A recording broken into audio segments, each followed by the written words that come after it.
1-7 дугаар сарын байдлаар иргэний улсын бүртгэлийн чиглэлээр 13886, эд хөрөнгийн эрхийн улсын бүртгэлийн чиглэлээр 5910, хууль этгээдийн улсын бүртгэлийн чиглэлээр 1100 иргэн хууль этгээдэд бүртгэлийн үйлчилгээг үзүүлсэн байна.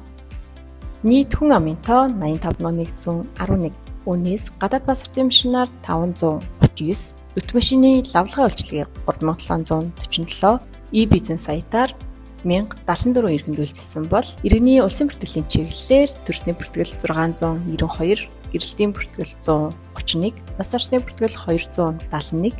үндэсний энгийн гадаад паспорт 3203, иргэний цахим үнэлэх 2504, аймаг хотоос бүр мөсөн шилжиж ирсэн 370, гэрэлт дуусгар улсын бүртгэл 68, өрчлөлтийн бүртгэл 20, лавлгаа 5518, бусад 1109 бол эд хөрөнгийн эрхийн улсын бүртгэлийн чиглэлээр төрөөс үжилсэн өмгөө газар 306, хувийн сууц 78, шинээр бүртгүүлсэн орон сууц 327, төрөөс үжилсэн өнгөө орон сууц 2, үйлчлэгийн зорилттой байр 37, өмчлөх хэрэгшүүлжих 1337, лавлгаа холбоор 138, хавцааны гэрээ 3396, бусад 289 бол хууль этгээдийн улсын бүртгэлийн чиглэлээр хязгаарламжтай хариуцлагатай компани 128, нөхөрлөл 3, хоршоо 24, төрийн бус байгууллага 32, үйлдвэрч нэвлэлийн байгууллага 1,